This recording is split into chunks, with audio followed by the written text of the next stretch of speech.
Lockdown में पूरे ज़िले में ऐसी कई चीज़ों की पाबंदी है जो मादक पदार्थों से जुड़ी हुई है और जो व्यसन से संबंधित जो भी सामग्री है उस पर प्रतिबंध लगाया गया है। ख़ास तौर पर पान गुटखा जो है उसको सार्वजनिक स्थानों पर थूकने पर प्रतिबंध लगाया गया है। ऐसी एक सूचना प्राप्त बरेली में हुई, जहां बताया गया कि बरेली के पावर हाउस बिजली घर के पास एक गोडाउन में लाखों की मात्रा में सामग्री है, मादक पदार्थ है।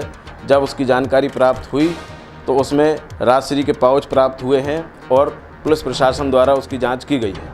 इससे पहले यहां एक ट्रक से उस सामग्री को अनलोड किया गया। अनलोड करने के बाद गोदाउन में भर्ती किया गया। गोदाउन में उसकी भर्ती कराई गई और भर्ती कराने के बाद यह सूचना जब प्रशासन तक लगी तो पुलिस वहां पहुंची। पुलिस ने जांच की। पुलिस ने जांच करते हुए रात भर यह कार्रवाई चलती रही।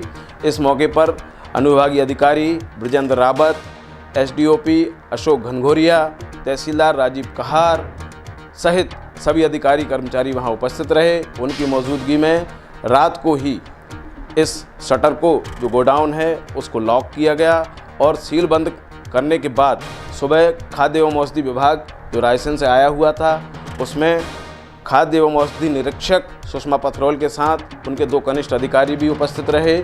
उन्होंने इस पूरी प्रक्रिया को दोबारा शुरू किया। उनके सामने गोडाउन की लॉक सील तोड़ी गई। उसके बाद सील तोड़ने के बाद गोडाउन के अंदर जो सामग्री की सूचना थी उस सामग्री की जांच की गई और उस सामग्री से संबंधित जो भी बिल और कागजात थे उनका भी निरीक्षण किया गया।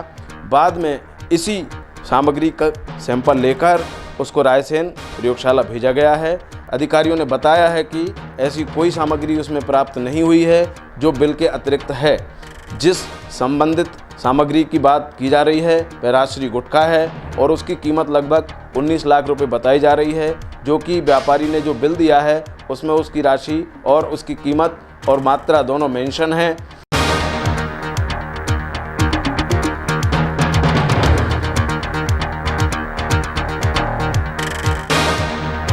अब हम सीधे आपको ले चलते हैं उन अधिकारी के पास जिन्होंने इसकी जांच की है और वो बताएंगी कि इस जांच में उन्होंने क्या पाया। मैम, आज जो बरेली में किराना व्यापारी के गोडाउन में जो कार्रवाई हुई है, क्या मामला है पूरा?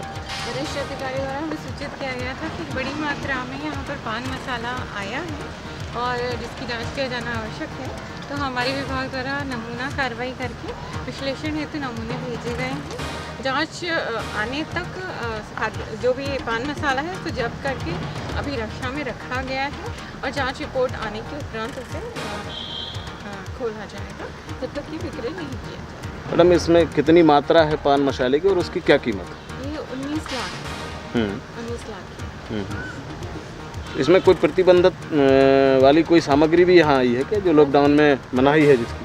प्रतिबंधित तो नहीं, लेकिन इसका सेवन कर सार्वजनिक स्थानों पर थूकना प्रतिबंधित है और इतनी ज़्यादा मात्रा में अगर आप रख रहे हैं तो कहीं ना कहीं ये इस चीज़ की ओर ही जाता है।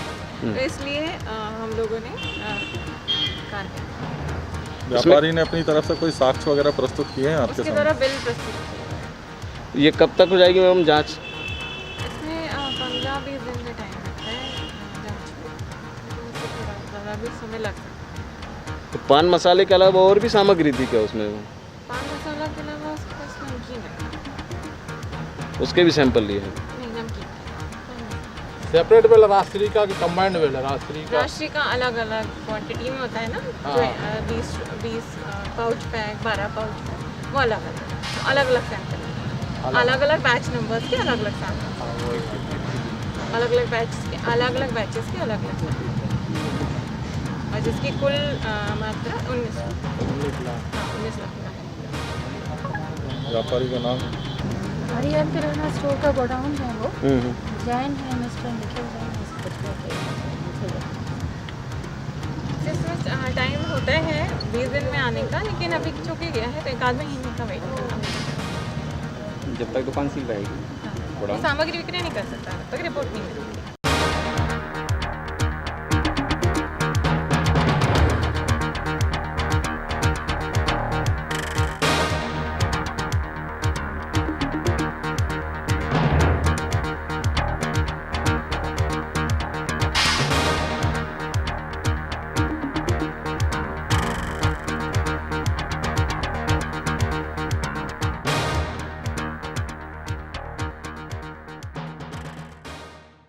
नगर में एक व्यापारी के गोडाउन पर मादक पदार्थ मिलने की सूचना प्रशासन को मिली। उसके तहत कार्रवाई की गई और वह कार्रवाई इस तरीके से की गई कि मादक पदार्थ की सैंपलिंग की गई है।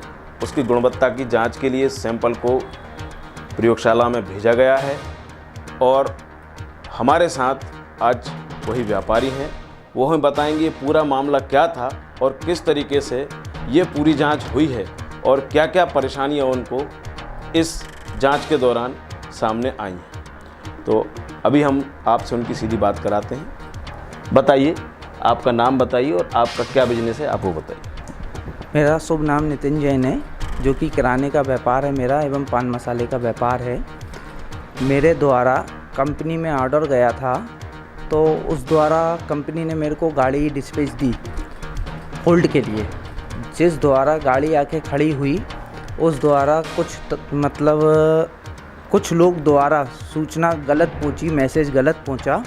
उनने कुछ लोगों को सूचना दी कि इसमें 2 नंबर का माल आ रहा है। तो उस द्वारा प्रशासन एवं पत्रकार लोग सब लोग आ गए मेरी गोडाउन पे। उनने मेरे से गोडाउन के विषय में पूछा एवं माल के विषय में पूछा, जो कि मैंने उसको जितना माल आया था उसके बिल प्रस्तुत करे। उस हिसाब से प्रशासन एवं खाद्य की टीम जो रायसेन की है वो आई, उसने जांच करी। उनने जो अपन से पेपर मांगे वो अपन ने उनको पेपर प्रस्तुत करे हैं। इसके अलावा अब जो जांच के सैंपल गए हुए हैं, उसमें जो भी उनका निर्णय होगा वो निर्णय के लिए अपन तत्पर हाजिर हैं।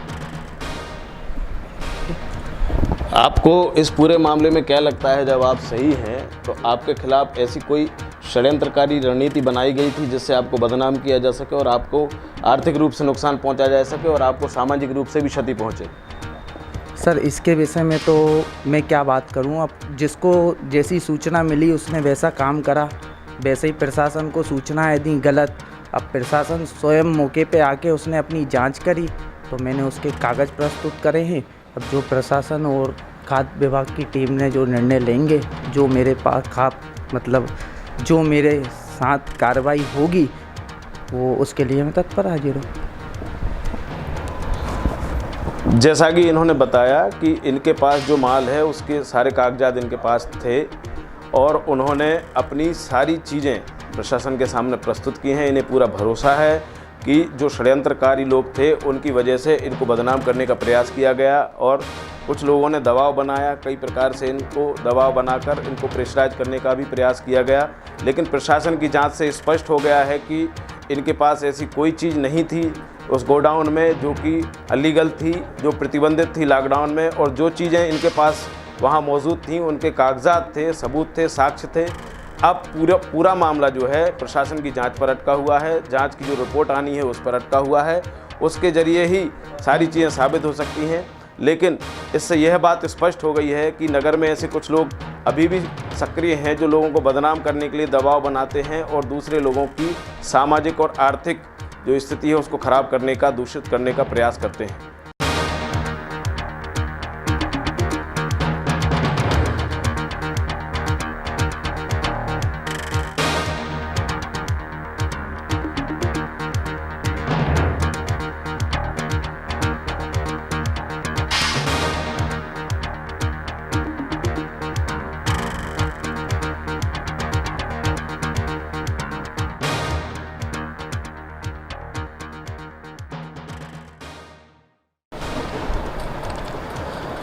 जैसा कि हमने आपको व्यापारी और अधिकारियों की पूरी चर्चा और पूरी जो जांच की प्रक्रिया है वो सब दिखाई और आपको उनकी बातों से भी अवगत कराने का प्रयास किया कि इस मामले की सच्चाई क्या है। और लॉकडाउन के दौरान हम आपको बता दें कि मादक पदार्थों जैसे कि तंबाकू, बीड़ी, अन्य चीज़ों का भी जो परिवहन था वो प्रतिबंधित था एक तिथि तक, एक समय तक, एक अवधि तक। उसके बाद इसका परिवहन शुरू हुआ है। बड़ी मात्रा में लोगों ने इन सब चीज़ों को स्टॉक कर रखा था और चर्चा ये भी रही मार्केट में कि इन सब चीज़ों के बीच कुछ लोग सक्रिय हुए और सक्रिय होकर पुलिस और प्रशासन की मदद लेकर उन्होंने जो है इस चीज़ में मादक पदार्थों की, तंबाकू के उत्पादों की कालाबाजारी में भी सहयोग किया है। और बताया जाता है कि जो राजश्री 20 रुपये की मिलती थी उसे मार्केट में 80 रुपये और 100 रुपये तक बेचा गया है। और इसी बिना पर जो अधिकारियों ने जांच की प्रक्रिया को आगे बढ़ाया और इस शिकायत पर इस गोडाउन को सील किया गया। सील करने के बाद सैंपलिंग की गई है और चर्चा यह भी है कि अगर सही तरीके से जांच की जाए तो ऐसे कई स्टॉक और भी लोगों के पास और भी स्थानों पर पाए जा सकते हैं जो कि लॉकडाउन में स्टॉक किया गया है और उसकी कालाबाजारी हुई है। इसलिए प्रशासन की जांच का इंतज़ार सभी को है और हम भी ये चाहते हैं कि कोई भी सूचना ऐसी प्राप्त होती है आपको तो कृपया हमारे जो व्हाट्सएप नंबर और जो हमारे नंबर आपको स्क्रीन पर दिखाई दे रहे हैं उन पर आप हमें संदेश दें। हम प्रशासन तक आपकी बात पहुंचाएंगे जिससे कि ये भ्रष्टाचार रुक सके और इसमें जो भी लोग संलिप्त हैं वह सब उजागर हो सकें और उनकी सच्चाई जो है जमाने के सामने आ सके, नगर बस्ती के लोगों के सामने उनकी हकीकत आ सके। कैमरा पर्सन ओम शंकर रजक के साथ Bhupendra Rajput, city beat news, Bareilly.